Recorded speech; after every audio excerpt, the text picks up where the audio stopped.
son discours sur l'état de la nation.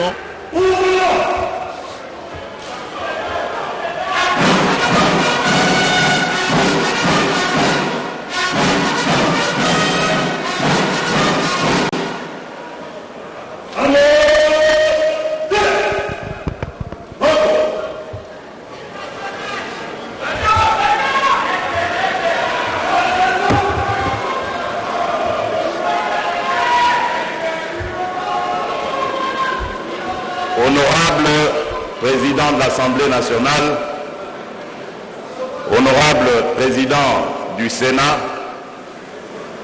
honorables députés nationaux et sénateurs, distingués invités, Mesdames et Messieurs, mes très chers compatriotes,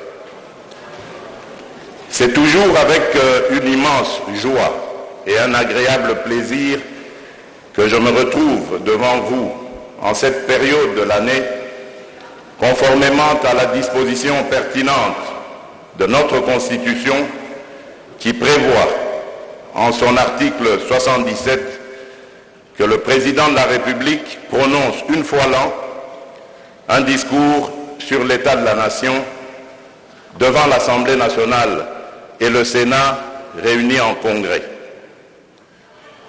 J'ai donc tenu ce jour au strict respect de cette tradition, à l'instar des 2 années précédentes, en vous présentant le bilan de diverses actions menées au cours de l'année 2021 qui s'achève. J'apporte ainsi des réponses et des éclaircissements aux nombreuses préoccupations de notre peuple sur les différentes questions vitales qui touchent à la marche et à la survie de notre nation.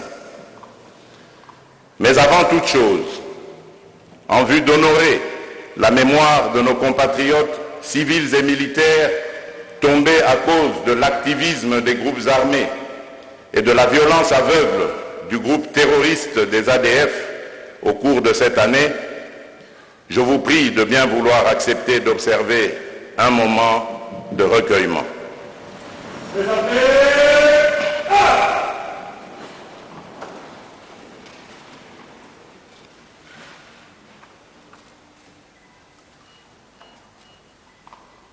Je vous remercie.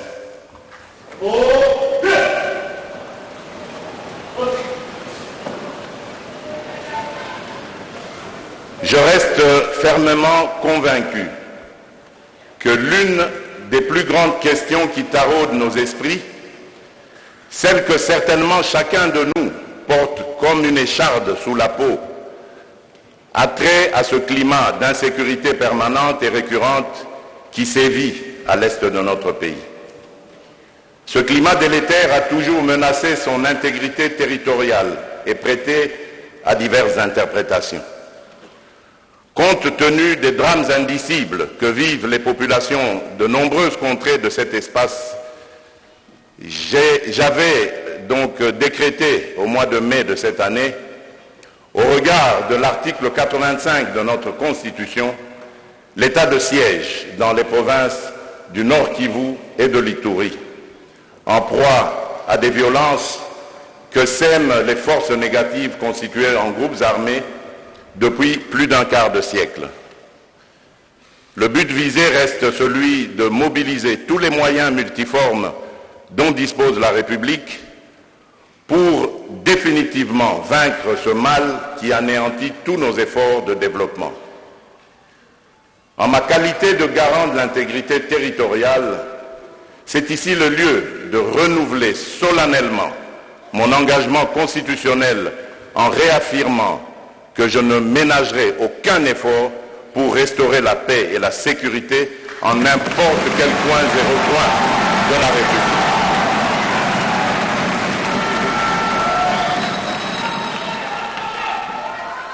J'interpelle donc la conscience collective de chacun de nous, Congolaises et Congolais, et j'en appelle au sursaut et au sens patriotique, en affirmant qu'il n'existera jamais de Congolais sans le Congo de leurs rêves.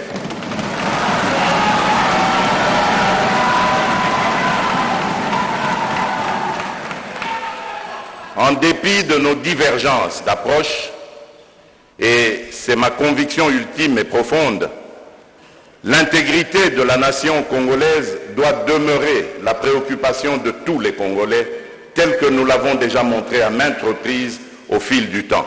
L'état de siège, conformément aux textes légaux en vigueur.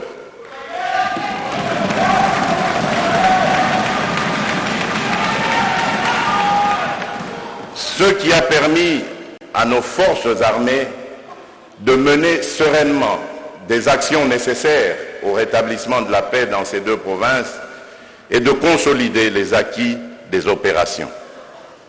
En effet, depuis l'instauration de cet état de siège, j'ai personnellement veillé à bouger les lignes et à répondre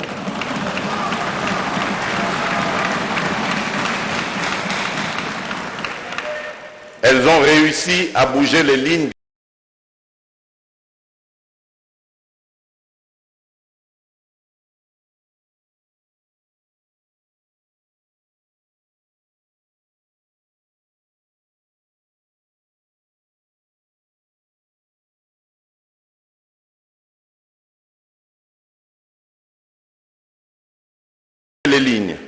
et à répondre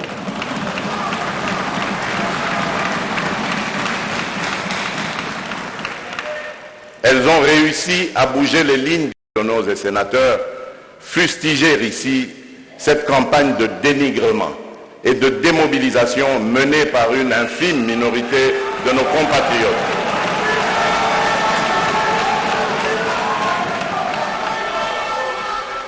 Jouant à chaque coup des rôles pernicieux d'étouffoir, comme pour confirmer que l'insécurité qui règne en cette partie de notre pays les confortait dans leurs entreprises. Je les invite à rejoindre le camp de la patrie, car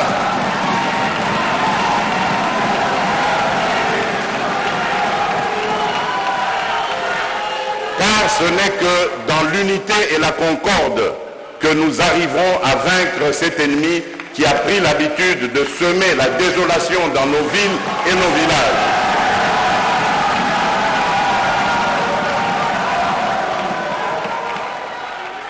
C'est l'occasion pour moi de saluer la montée en puissance de notre armée et la bravoure de nos soldats qui, en dépit de toutes ces tractations démobilisatrices, continuent sous le drapeau à donner le meilleur d'eux-mêmes, et ce, jusqu'au sacrifice suprême pour la défense de l'intégrité et de la souveraineté de notre pays. Unissons-nous, chers compatriotes, derrière nos forces de défense et de sécurité, car la victoire finale appartient à la mère patrie, la République démocratique du Congo, que nous ne trahirons jamais.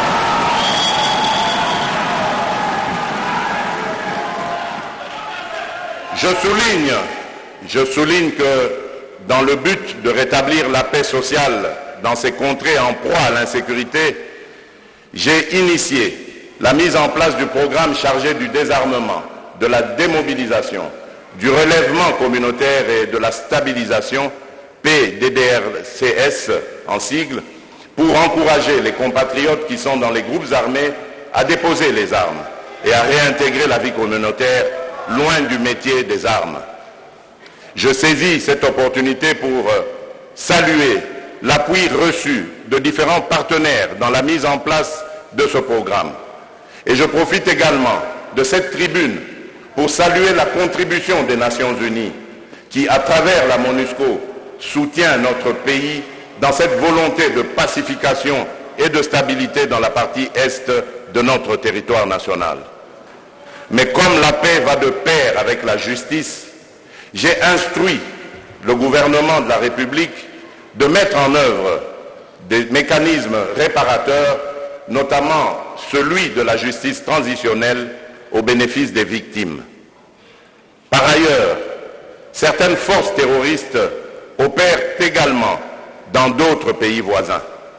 C'est le cas des ADF, qui écument spécialement la frontière commune entre l'Ouganda et la République démocratique du Congo. Ainsi, pour les combattre plus efficacement, Nos deux pays ont convenu tout récemment de mutualiser leurs efforts en vue de mener des opérations conjointes contre cet ennemi commun. Notre Parlement dûment informé. Je veillerai à limiter au temps strictement nécessaire à ces opérations la présence de l'armée ougandaise sur notre sol. Honorables députés et sénateurs, permettez-moi de relever que les grandes villes de notre pays n'ont malheureusement pas été épargnées par des cas d'insécurité commis par des délinquants de tous bords, communément appelés Kuluna, et des coupeurs de route qui ont délibérément choisi de troubler la quiétude de paisibles citoyens en les terrorisant, aussi bien à l'arme blanche qu'à l'arme à feu. Une mauvaise culture qui doit absolument être bannie de notre société. Pour anéantir tous ces fléaux et garantir la sécurité des personnes et de leurs biens sur toute l'étendue du pays, j'ai instruit le gouvernement de prendre toutes les mesures idoines contre ces marginaux. Je me réjouis des premiers résultats obtenus par l'expérience du centre pilote de Kanyama-Kasese. Jadis abandonnés à eux-mêmes, aujourd'hui ces jeunes compatriotes maîtrisent plusieurs métiers dont la maçonnerie,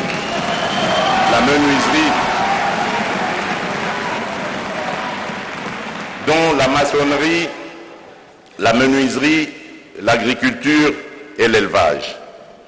Je demande au gouvernement d'intensifier ses efforts de réinsertion sociale des jeunes désœuvrés sur l'ensemble du territoire pour leur meilleure contribution au développement du pays. Honorables députés nationaux et sénateurs, à mon accession à la magistrature suprême, j'annonçais que l'état de droit, une justice indépendante, la lutte contre la corruption et l'impunité constituaient le leitmotiv de mon action dans son volet de la gouvernance politique. C'est dans ce sens qu'il faut placer la redynamisation de certaines structures. En effet, j'ai mis un point d'honneur à améliorer l'efficacité de l'Inspection générale des finances, IGF en sigle, dont l'action était jusqu'à mon arrivée peu perceptible. De même, la création de l'Agence de prévention et de lutte contre la corruption, APLC en sigle, répondait aussi à cet impératif.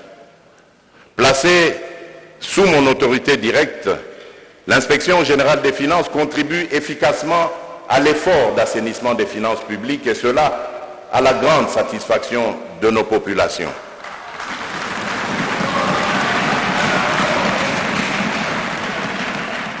Néanmoins, l'IGF ne peut remplacer l'action du pouvoir judiciaire ayant seule la mission constitutionnelle de dire le droit. Je reste convaincu que l'instauration de l'état de droit et de l'autorité de l'État impose une justice consciente de son rôle et de son indépendance, et ceci devant être notre perception commune. Malheureusement, en dépit de certains progrès que je salue, je ne saurais rester indifférent en ma qualité de magistrat suprême aux cris de détresse et de désolation des Congolaises et des Congolais qui, chaque jour qui passe, réclament plus de garanties d'une bonne et saine administration de la justice.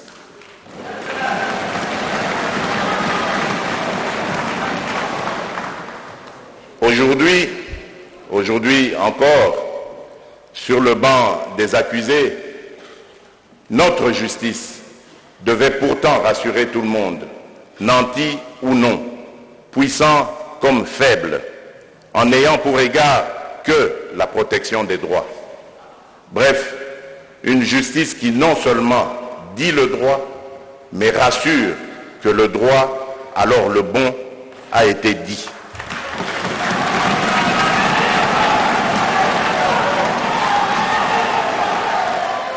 Je réaffirme mon engagement à poursuivre les réformes courageuses dans le secteur de la justice, y compris celle relative aux structures et à la qualité de leurs animateurs, suivant le principe « l'homme qu'il faut à la place qu'il faut ».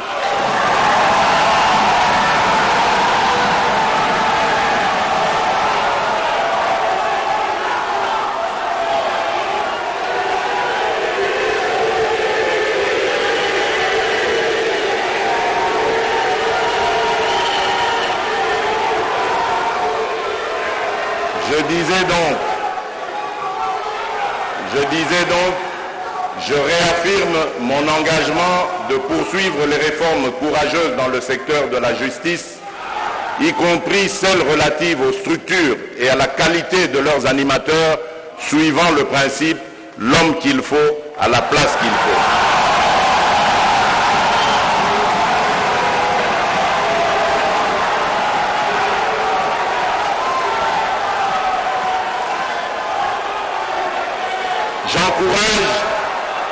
J'encourage le Conseil supérieur de la magistrature à faire fonctionner les chambres disciplinaires afin que la sanction soit la seule récompense des mauvais magistrats qui, par leur comportement, ternissent l'image de toute une institution voulue un corps d'élite.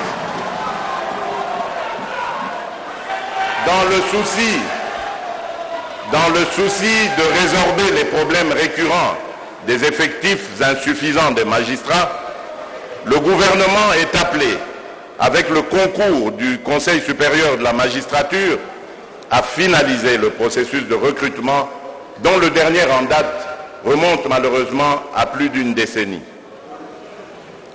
Dans le cas particulier de la Cour constitutionnelle, actuellement très sollicitée dans le cadre de la protection des droits et libertés des citoyens, ce que je salue et encourage, l'expérience a toutefois démontré que lors du traitement des contentieux électoraux, les 9 juges qui la composent sont souvent débordés au regard des contraintes de délai.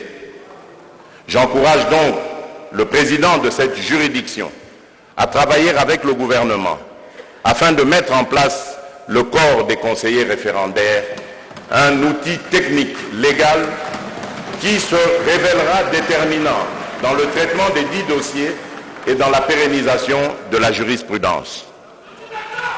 C'est dans le même sens que j'entends rendre opérationnels dans les tout prochains jours les différents organes et structures de la Cour des comptes, la plus haute instance de contrôle des finances publiques, afin qu'elle joue pleinement son rôle de patrouilleur financier en chef avec l'appui de l'Inspection générale des finances. J'attends que ces mêmes performances soient au cœur de l'action de l'Agence de prévention et de lutte contre la corruption, de la cellule nationale de renseignement financier, ainsi que d'autres services supérieurs de contrôle, en tant que dispositif de la lutte contre la corruption, le détournement des deniers publics, le blanchiment de capitaux, la fraude et même le financement du terrorisme. Honorables députés nationaux et sénateurs, la mobilisation des investissements dont nous avons besoin pour créer des richesses et développer notre pays nécessite un bon climat des affaires. Ceci implique qu'en permanence, nous soyons non seulement attentifs aux doléances des opérateurs économiques, mais aussi et surtout que nous imaginions des mécanismes pouvant permettre d'améliorer les conditions d'exercice des affaires et en assurer le suivi. Au cours de cette année, j'ai réitéré au gouvernement ma volonté de prendre en charge avec efficacité la problématique du climat des affaires par une nouvelle approche de suivi, évaluation jamais expérimentée dans notre système de gouvernance afin de rassurer les investisseurs. À cet effet, j'ai le plaisir d'annoncer la mise sur pied d'un outil qui va désormais permettre en temps réel à moi-même, au Premier ministre, ainsi qu'à chacun des membres du gouvernement concerné, de suivre méticuleusement le rythme de mise en œuvre des réformes et assignations relatives au climat des affaires. Il s'agit en fait d'un tableau de bord numérique sur mesure à partir du programme du gouvernement.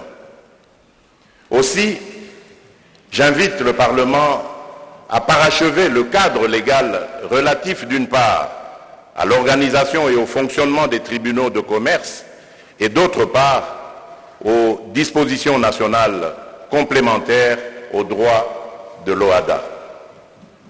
En outre, la rationalisation de la fiscalité demeure la réponse appropriée aux tracasseries souvent dénoncées par les opérateurs économiques.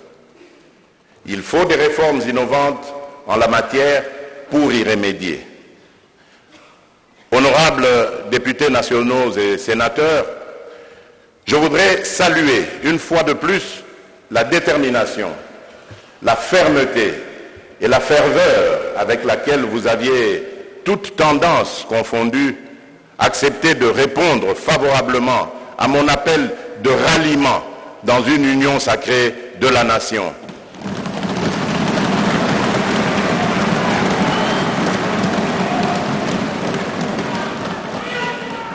Un appel exaltant, à la fois de cœur et d'esprit, en vue de consolider les principes et les valeurs autour d'actions nobles, à même de répondre positivement aux nombreuses et anxieuses attentes de notre peuple, les mêmes attentes malheureusement non comblées depuis des décennies.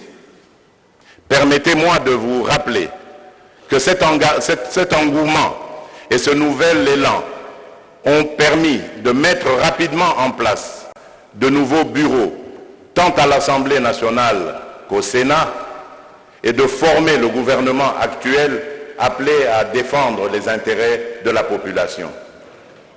Ce qui a réellement permis de faciliter les échanges et de jeter de réelles passerelles de collaboration entre les différentes institutions de la République. Je rappelle que ce gouvernement de la République a comme principale mission la restauration de la paix et de la sécurité, la relance de l'économie nationale, l'assainissement de la gestion des finances publiques, la lutte contre la corruption sous toutes ses formes, l'amélioration qualitative des conditions de vie de nos populations, la couverture santé universelle, l'application de la gratuité de l'enseignement comme prescrit dans la Constitution et le renforcement de l'autorité de l'État ainsi que de l'État de droit. Je relève aussi que la mise en œuvre, sous mon impulsion, de ces différents piliers est à la base de l'amélioration progressive et qualitative de la gouvernance politique, économique et sociale qui donne déjà des résultats qu'il sied de soutenir. C'est ici pour moi le lieu de saluer la cohésion perceptible autour de l'union sacrée de la nation, en dépit des petites querelles de clochers que je considère d'ailleurs comme des manifestations éloquentes de l'expression même de la démocratie.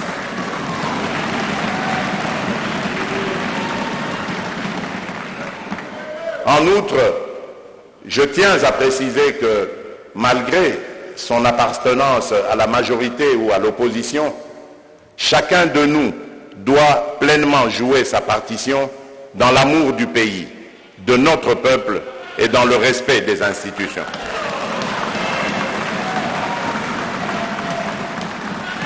Dans cet esprit, je tiens à exprimer le profond respect que j'éprouve à l'égard de notre peuple pour sa farouche détermination à garder toujours allumée la flamme de l'unité nationale, en dépit de l'adversité et de toutes les épreuves que nous impose cette marche vers la paix, la démocratie, l'unité, la cohésion, l'état de droit et le peuple social, et le progrès social, pardon. Honorables députés nationaux et sénateurs, en même temps que je reconnais l'harmonie dans les relations entre différentes institutions au niveau national, je dois malheureusement mentionner que l'année 2021 a fondamentalement été caractérisée par l'instabilité des assemblées et gouvernements provinciaux.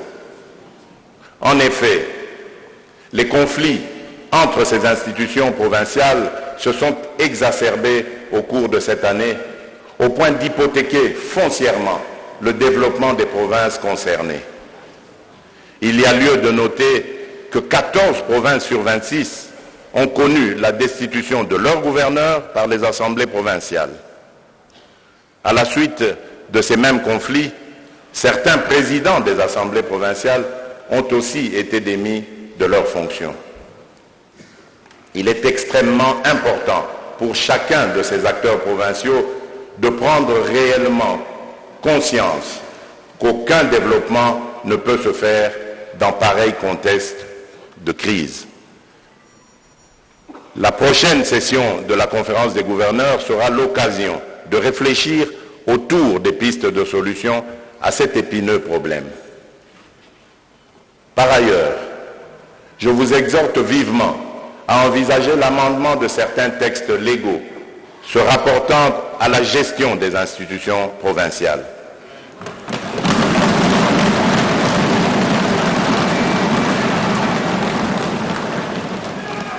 J'invite une fois de plus les députés provinciaux et les gouverneurs à observer leurs prérogatives dans le strict respect des lois de la République, en s'abstenant de tout acte qui puisse bloquer le bon fonctionnement des provinces.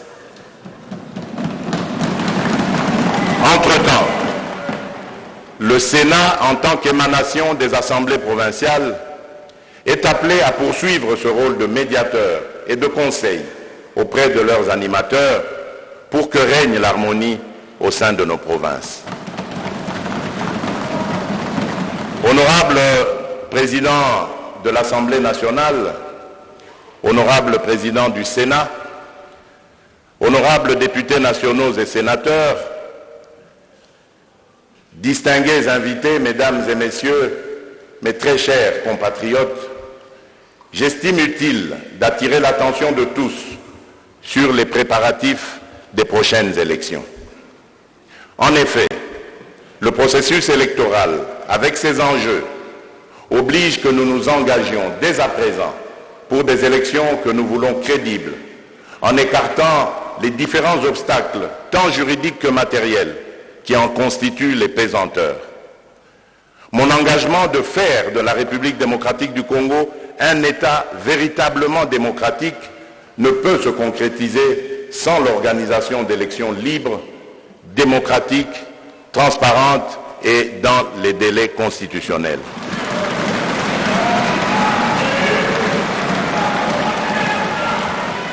Je lance donc un appel solennel à tout notre peuple pour accompagner démocratiquement la Commission électorale nationale indépendante et pour s'impliquer activement dans le processus électoral.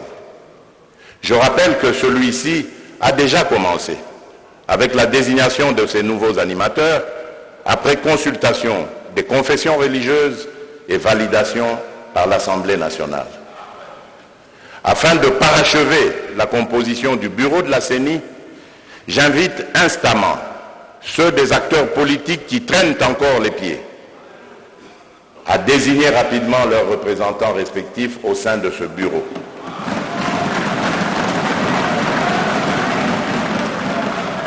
J'invite en même temps le gouvernement à mobiliser et à disponibiliser les moyens financiers conséquents pour permettre à la CENI de respecter les délais d'organisation de ces élections afin qu'elles se tiennent effectivement en 2023.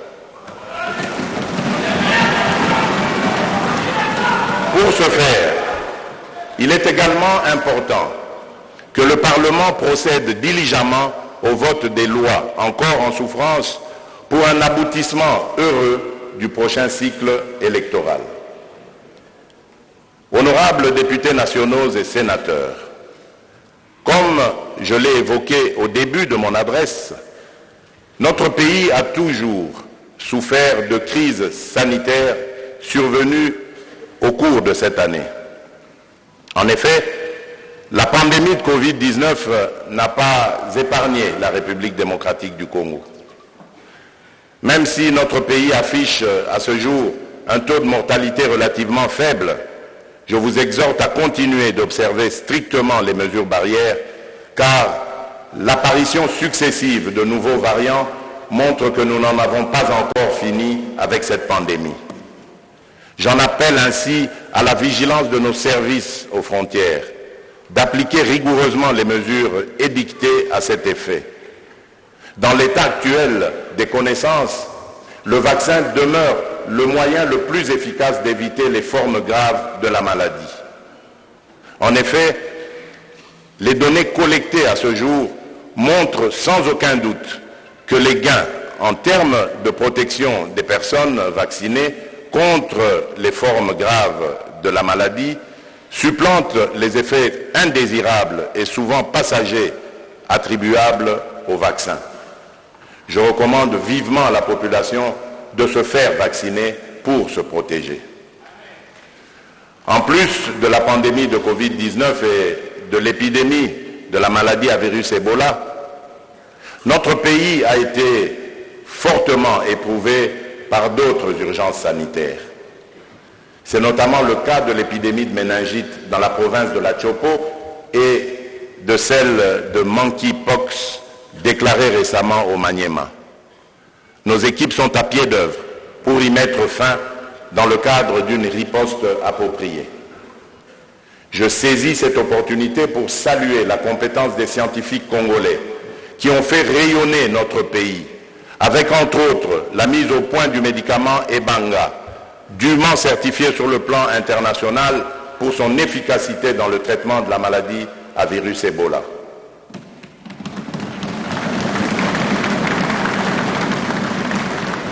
Honorables députés nationaux et sénateurs, toutes les urgences et catastrophes sanitaires que nous avons connues cette année, et même bien avant, nous ont appris une grande leçon, celle de savoir que pour mieux prévenir et riposter, il nous faut absolument construire un système de santé plus solide et plus résilient pour le bénéfice de tous les Congolais. C'est la raison pour laquelle j'ai fait de la couverture santé universelle une cause nationale en République démocratique du Congo. Dans les prochains jours, le gouvernement mettra tout en œuvre pour rendre effective cette vision, par ailleurs fortement souhaitée par notre peuple. À cet effet, je vous rappelle que nous disposons d'ores et déjà d'une stratégie nationale en la matière, d'un cadre de pilotage et de coordination, ainsi que de tous les instruments de facilitation pour son déploiement sur l'ensemble du territoire national. En outre, le gouvernement s'apprête à verser au Fonds de solidarité de santé la contribution pour la prise en charge des indigents, ainsi que de la part patronale de la contribution des agents de carrière des services publics de l'État. Il est temps que la pauvreté et le manque de ressources financières ne constituent plus de barrières à l'accès aux services et aux soins de santé de qualité. Honorables députés nationaux et sénateurs, cette année, notre pays a eu le privilège d'assumer la présidence tournante de l'Union africaine. Dans mon discours d'acceptation, j'avais annoncé mon intention de mettre l'Union africaine au service des peuples africains. Cette formulation m'avait paru conforme au thème général retenu pour l'exercice 2021, à savoir art, culture et patrimoine, levier pour construire l'Afrique que nous voulons. Les arts et la culture sont en effet l'expression de la créativité de nos peuples. Au moment où ce mandat tend vers sa fin, je peux dire ma fierté d'avoir contribué à mettre l'Union africaine au service des peuples. J'ai mis au centre de mon action les questions liées à l'albinisme, à l'égalité des sexes, les violations faites aux femmes et aux filles, la lutte contre le changement climatique et la protection des communautés locales et peuples autochtones. C'est dans ce cadre qu'il faut situer la mobilisation des pays africains autour du prochain colloque international sur la reconstitution des biens culturels et la renaissance africaine. La tenue de la conférence de Kinshasa sur l'égalité des sexes en Afrique et l'adoption de la déclaration de Kinshasa sur l'égalité des sexes.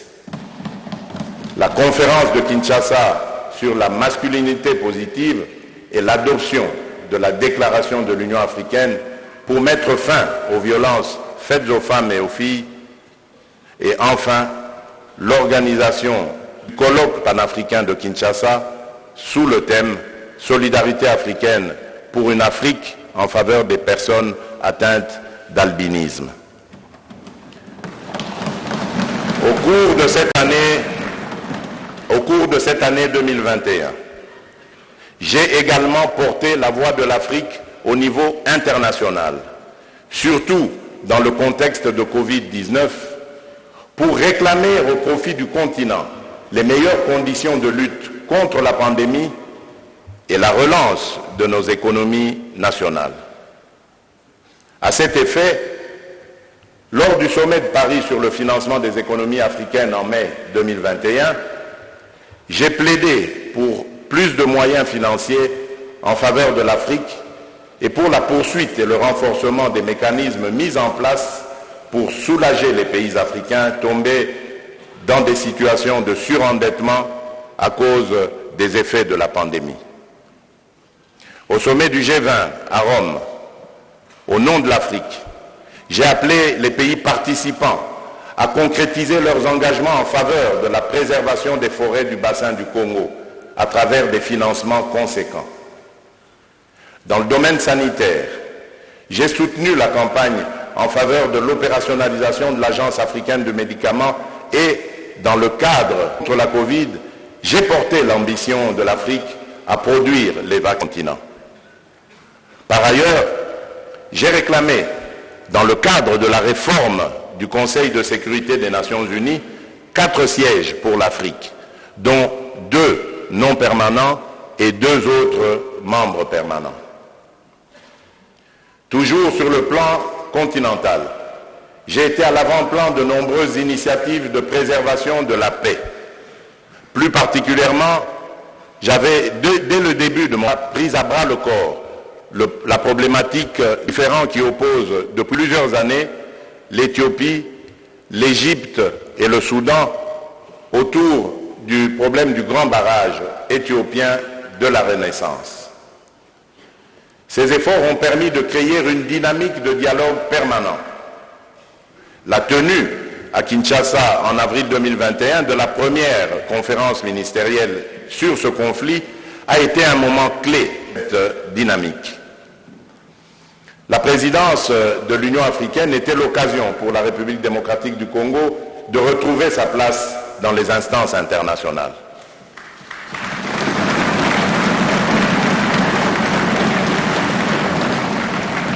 En effet, depuis des décennies, il n'y avait aucune politique nationale pour positionner ces nombreux experts au sein d'organisations internationales, ce qui était incompréhensible.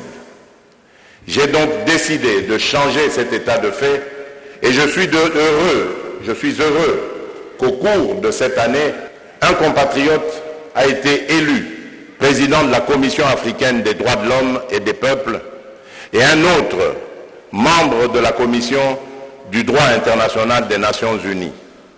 De plus, une Congolaise a été nommée au poste de directrice des ressources humaines de la Commission de l'Union africaine.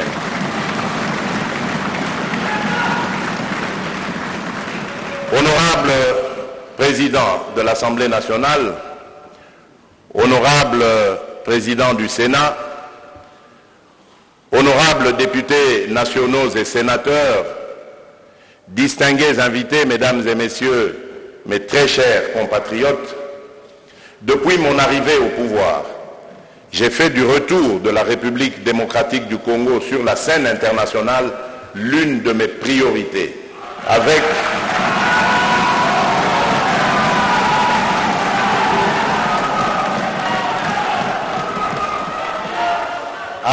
un objectif clair, celui d'ouvrir notre pays au monde et de briser son isolement diplomatique.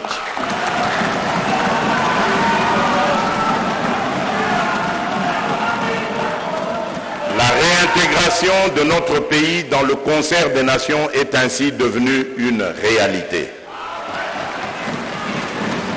En effet, le nombre de pays qui ont accrédité leurs ambassadeurs en République démocratique du Congo ne cesse de croître, avec l'enregistrement tout récemment des demandes de l'Australie, de l'Indonésie et d'autres pays ayant des ambassadeurs non résidents soucieux de voir leurs ambassades s'ouvrir à Kinshasa.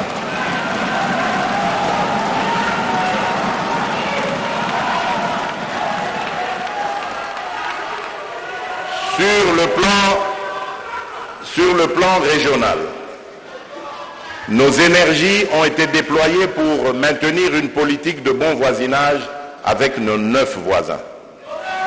Ainsi, nous avons intensifié les contacts sur le plan bilatéral avec notamment le Burundi, l'Ouganda et le Rwanda.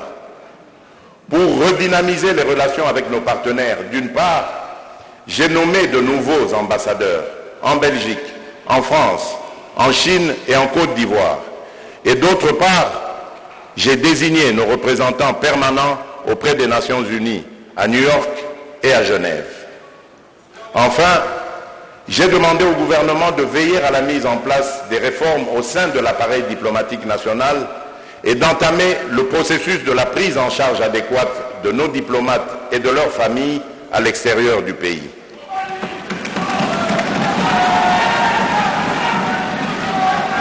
Honorables députés nationaux et sénateurs,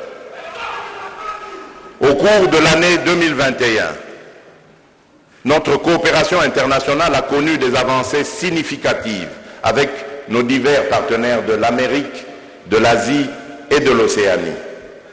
Les retombées de la redynamisation de notre diplomatie ne sont plus à démontrer, comme en témoignent plusieurs projets, accords et mémorandats d'entente que notre pays vient de conclure. Honorables députés nationaux et sénateurs, du 31 octobre au 12 novembre 2021, s'est tenue à Glasgow la 26e conférence sur les changements climatiques, la COP26. À cette occasion, j'ai hautement porté l'ambition de la République démocratique du Congo à assumer son leadership naturel comme pays solution face aux défis climatiques actuels.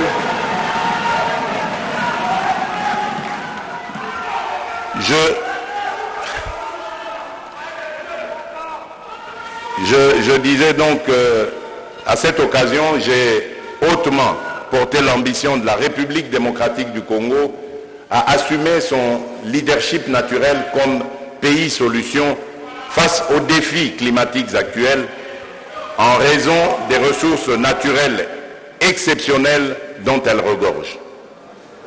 J'ai eu à rappeler qu'avec environ 52% des ressources en eau douce représentant 10% de celles du monde, en plus de ses forêts et de sa biodiversité, notre pays s'est résolument inscrit au cours de ses assises dans une perspective de matérialisation effective de son agenda.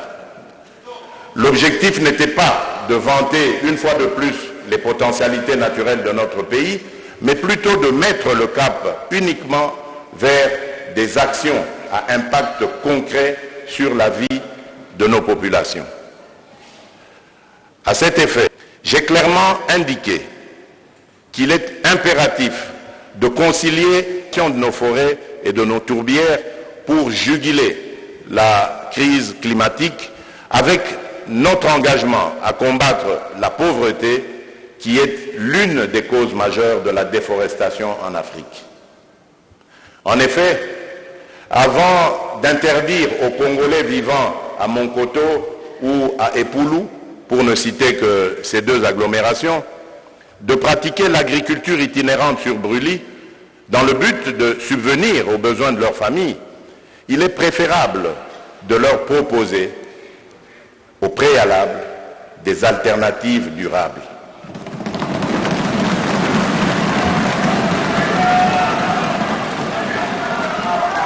Pour y parvenir, j'ai lancé de manière non équivoque un appel à l'action au moyen des partenariats gagnant-gagnant, notamment avec les pays industrialisés, en vue de mobiliser des financements adéquats. En somme, la République démocratique du Congo ne fait que réclamer des compensations justes et équitables pour sa contribution avérée à la stabilisation du climat sur l'ensemble de la planète. La République démocratique du Congo prône par ma voix la mise en place de prix plus justes des crédits carbone qui devraient se situer autour de 100 $ américains en lieu et place de 5 $ pratiqués actuellement, qui sont disproportionnés et dérisoires. J'ai également parlé des forêts du bassin du Congo dont la République démocratique du Congo détient plus de 60% et qui représente actuellement le premier poumon de la planète. Notre démarche rappelle en urgence qu'en vue de préserver cet acquis naturel, il faut investir dans la mise en place de projets de développement structurants au bénéfice des populations riveraines depuis longtemps défavorisées. La mobilisation tous azimuts obtenue autour de cette urgence constitue une étape cruciale dans la bonne direction. La conférence de Glasgow a été aussi une opportunité de mettre en évidence le fait que la République démocratique du Congo regorge de métaux stratégiques, en l'occurrence le cobalt et le lithium, qui sont indispensables à la transition énergétique. À cet effet, j'ai instruit le gouvernement d'accélérer la création d'une véritable chaîne de valeur dans ce secteur. La tenue du DRC Africa Business Forum procède par ailleurs de cette logique. Il s'est agi de promouvoir des investissements nécessaires pour valoriser l'immense mix énergétique de notre pays, constitué notamment de l'hydroélectricité, du solaire et de la biomasse. Honorables députés nationaux et sénateurs, l'intérêt suscité pour notre pays à Glasgow a permis d'obtenir d'importants résultats. D'abord, il y a la de la déclaration politique relative au second partenariat RDC, Initiative pour les forêts de l'Afrique centrale, CAFI en sigle, pour un montant de 500 millions de $. Ensuite, il y a l'appui financier de 1,5 milliard de forêts et tourbières du bassin du Congo, activables à partir de 2022.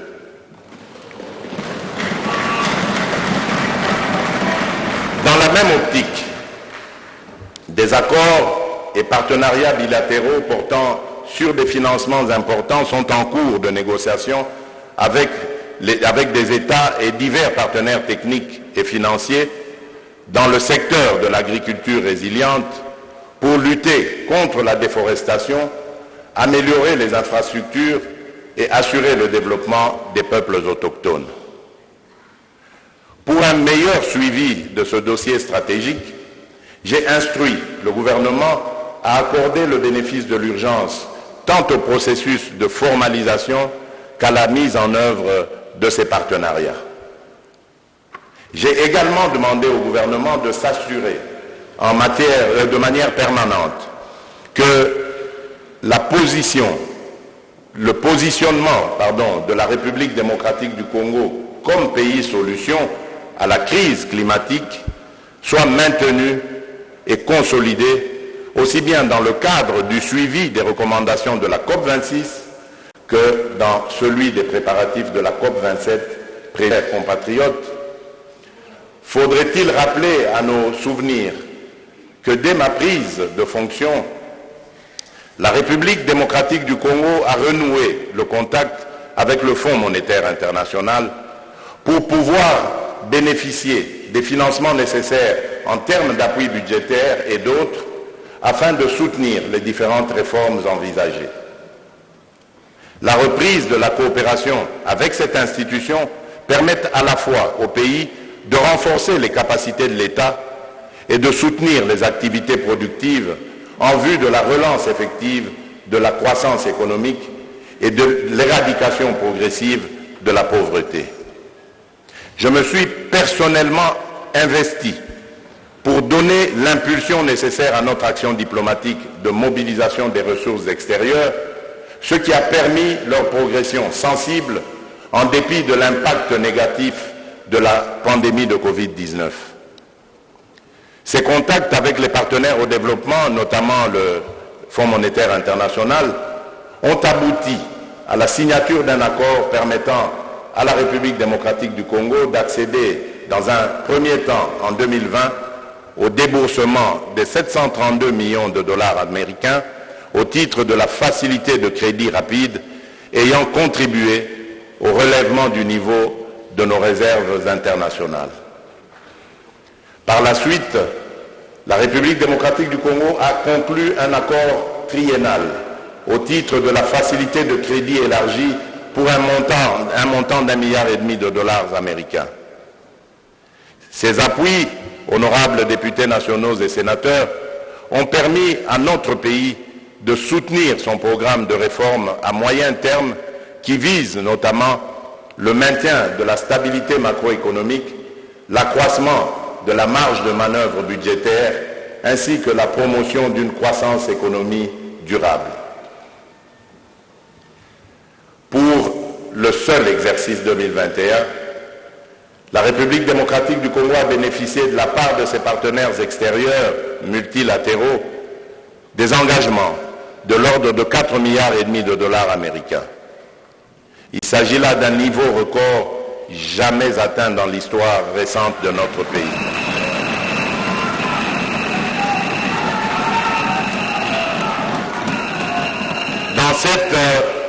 Dans cette même dynamique, je me suis rendu au cours de cette année successivement dans plusieurs pays du Moyen-Orient, du Proche-Orient ainsi qu'en Asie mineure, avec la ferme volonté de permettre au peuple congolais d'en retirer de substantiels dividendes dans les meilleurs délais. Je reste ainsi déterminé à faire davantage pour un aboutissement heureux de toutes les profondes réformes engagées, notamment dans les secteurs de la justice, de l'éducation et de la santé, en vue d'un meilleur alignement de notre économie aux standards requis de performance.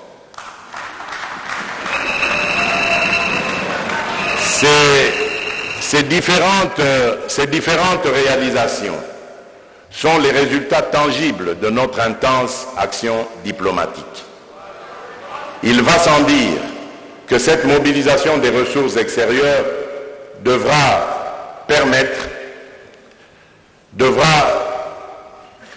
se poursuivre l'année prochaine. Toutefois, le financement du développement de notre pays ne peut pas reposer uniquement sur les ressources extérieures. Aussi, ai-je instruit le gouvernement de réengager le pays vers d'autres réformes, devant contribuer sensiblement à l'amélioration de la mobilisation des recettes et à l'élargissement de l'assiette fiscale. Déjà, en 2021, la stricte observance de la discipline budgétaire nous a permis, pour la première fois de l'histoire de notre pays, d'atteindre et même de dépasser les assignations budgétaires.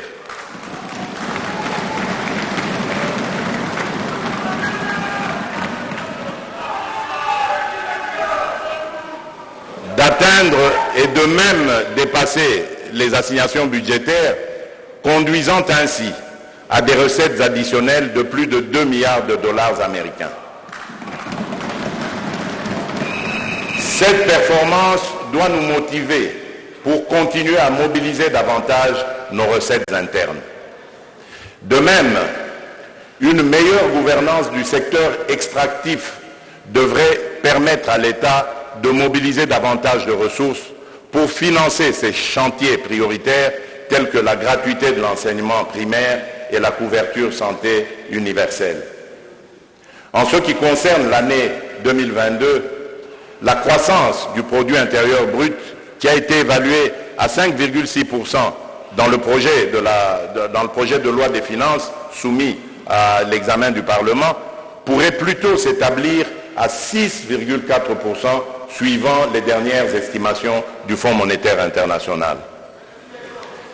Les principales sources de cette croissance sont dues aux performances attendues dans les secteurs des industries extractives, du transport, de la communication ainsi que dans celui du commerce. Honorables députés et sénateurs, je suis conscient que la situation sociale de nos compatriotes n'est pas reluisante. Beaucoup de ménages peinent à nouer les deux bouts du mois et n'ont pas accès aux services sociaux de base tels que l'eau, l'électricité, les soins de santé, les transports.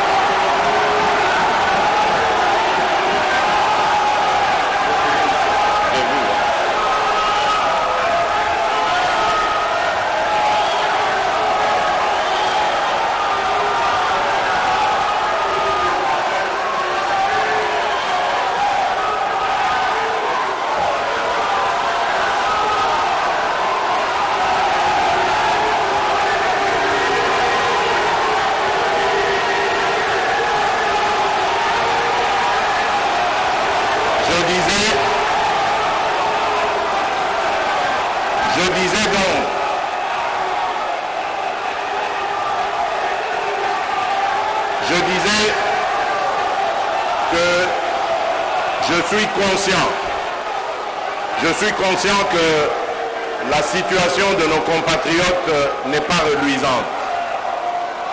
Beaucoup de ménages peinent à nouer les deux bouts du mois et n'ont pas accès aux services sociaux de base tels que l'eau, l'électricité, les soins de santé et les transports. Certes, au cours de l'année 2021, le gouvernement a pris un train de mesures en faveur de la population, mais celle-ci reste insuffisante. Je demande donc au gouvernement d'accélérer la mise en œuvre de projets à impact rapide et visible. En effet, dans les secteurs de l'eau et de l'électricité, ainsi que de la santé, pour ne citer que cela, la plupart des projets en cours souffrent d'un manque de coordination et d'une faiblesse de pilotage.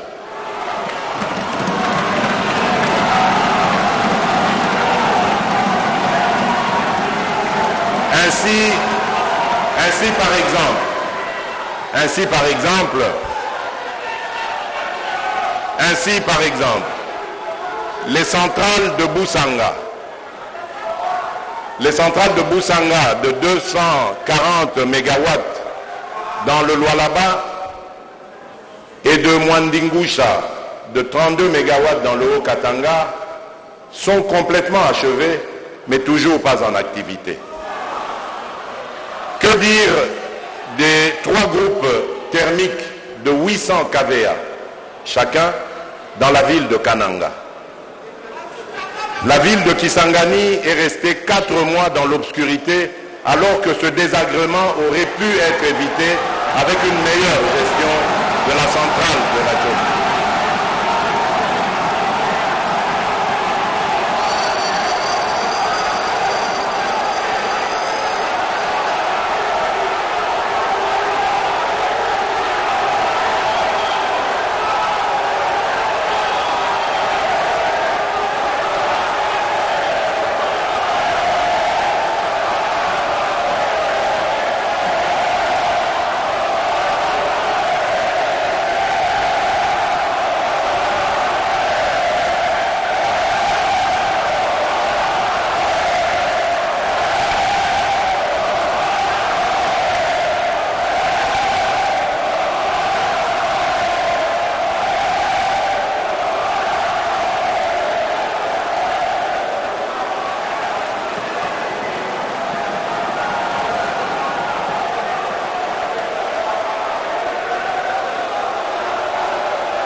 ce qui concerne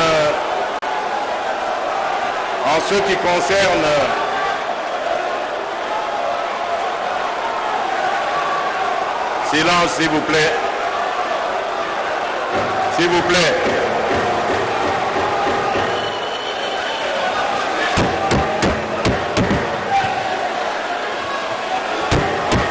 S'il vous plaît.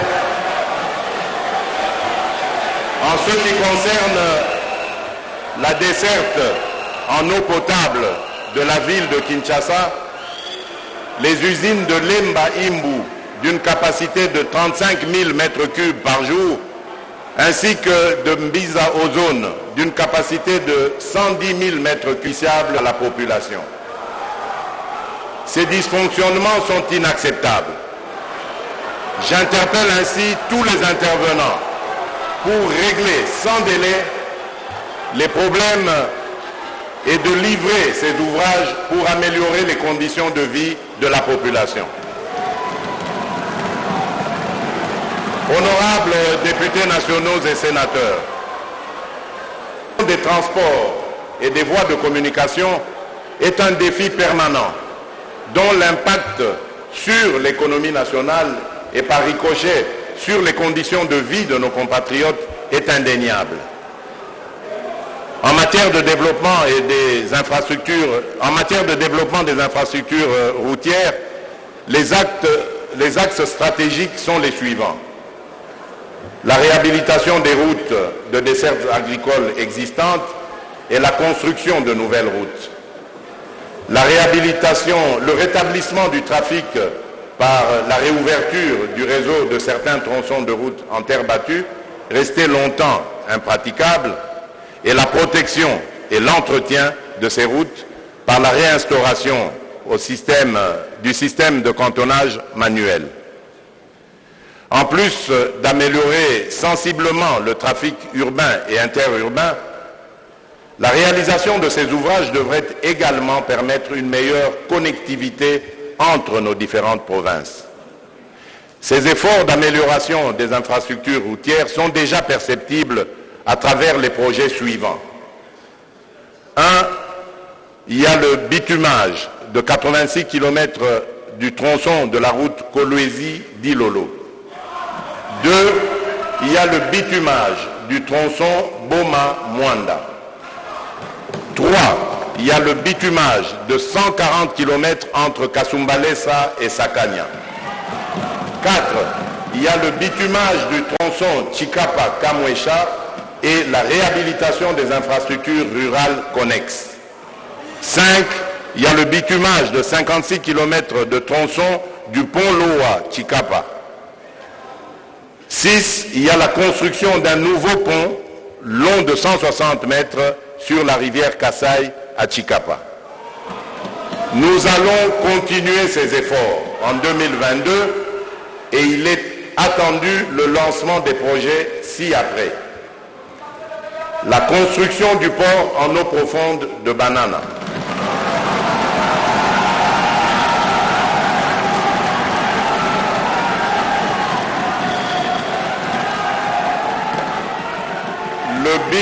Le bitumage de la route Kasomeno en République démocratique du Congo, Mwenda en Zambie, longue de 270 km. Le bitumage de 30 km de voirie dans la ville de Bukavu et celui de 100 km du tronçon Bukavu-Goma. Le bitumage de 748 km du tronçon Beni, Komanda, Nyanya, Kisangani. La réhabilitation de 80 km du tronçon Kasindi, Beni. La réhabilitation de 54 km du tronçon Beni, Butembo. La réhabilitation de 89 km du tronçon Bunagana, Ruchuru, Goma. La mise en service du bac pour la traversée entre Zongo et Bangui en République centrafricaine. Et enfin, le bitumage de la route Kalamba-Mbuji, Kananga, Mbujimai.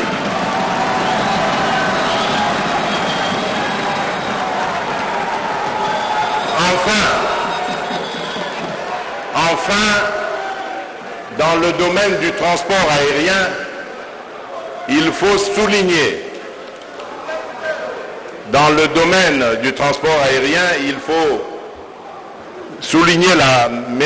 la modernisation de la tour de contrôle de l'aéroport international de Goma, la modernisation des aéroports internationaux de Lubumbashi, de Kisangani et de Kolwezi, de même que la réhabilitation et le renforcement et l'extension des pistes et parkings dans plusieurs autres aéroports nationaux sont prévus, notamment celui de Ndolo.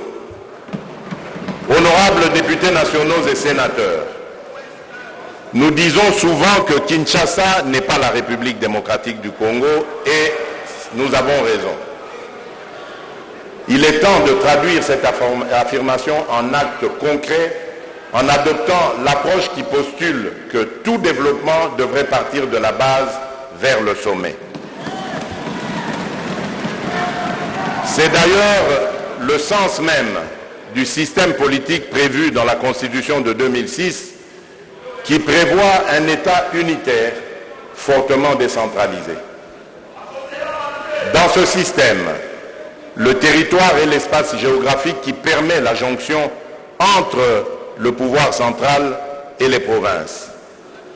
L'objectif étant d'améliorer les conditions de vie des populations rurales et d'accélérer le développement de notre pays.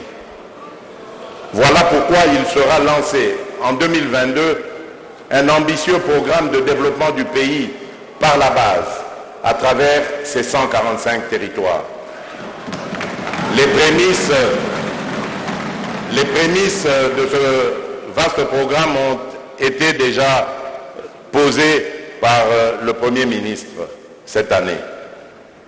Les priorités retenues dans ce programme sont le désenclavement des territoires par la réhabilitation de près de 9000 kilomètres et l'entretien de 30 000 kilomètres de routes de dessertes agricoles.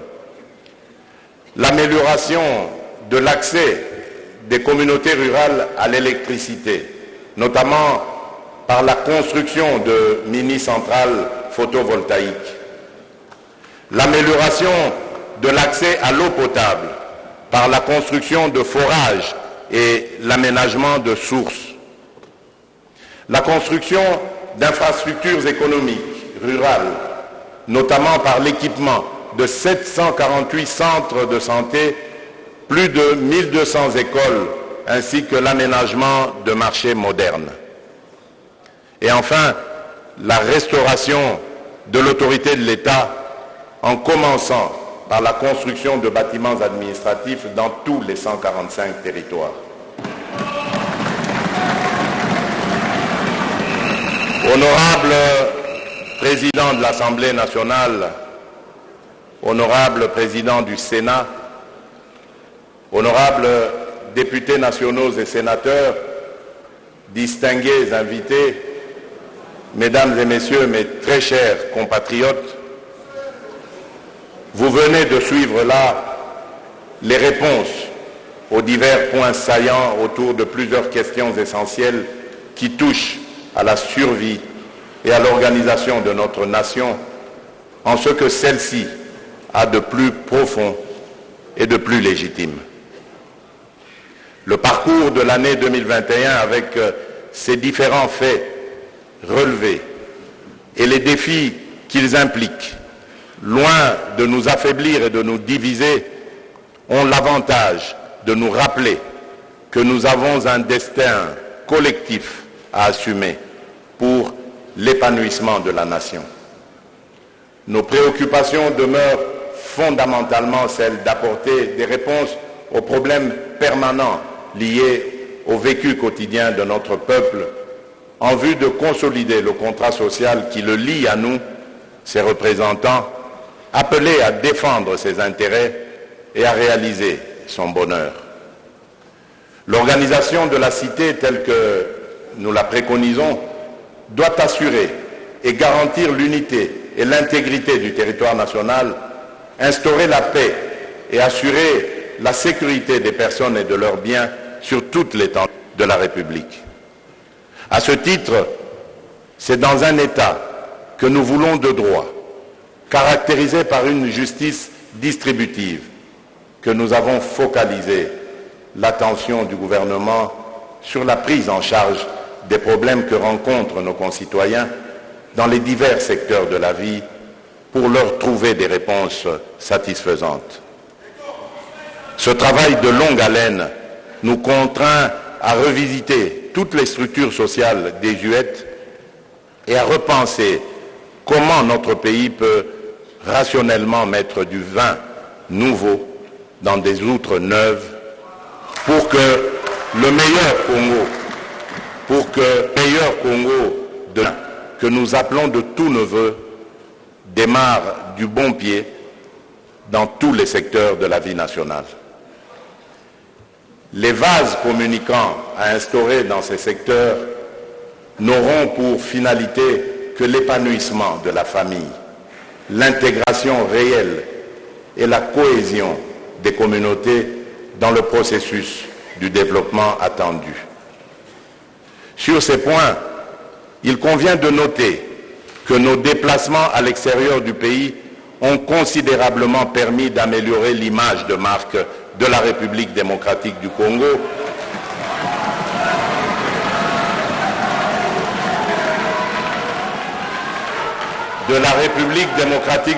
qui s'est ainsi ouverte au monde comme un lotus. Et nombreux sont ces pays qui ont décidé de sceller avec nous de solides partenariats gagnant-gagnant. Ouverte sur l'extérieur et en interne, avec toutes ces provinces interconnectées, la République démocratique du Congo, qui a aujourd'hui le vent en poupe, peut relever pour demain plusieurs défis de sa reconstruction. Nous devons y croire fermement et nous y atteler urgemment. Ainsi, sa population paupérisée, ses princes déshérités d'hier, pourront bénéficier de toutes leurs richesses du sol et du sous-sol, transformées pour leur mieux-être. Tout en reconnaissant la vitalité de notre jeune démocratie et nos divergences, j'en appelle à notre conscience collective, dans la mesure où ce qui nous unit, c'est-à-dire la République démocratique du Congo, est plus important que l'égoïsme de chacun et les dangereux clivages.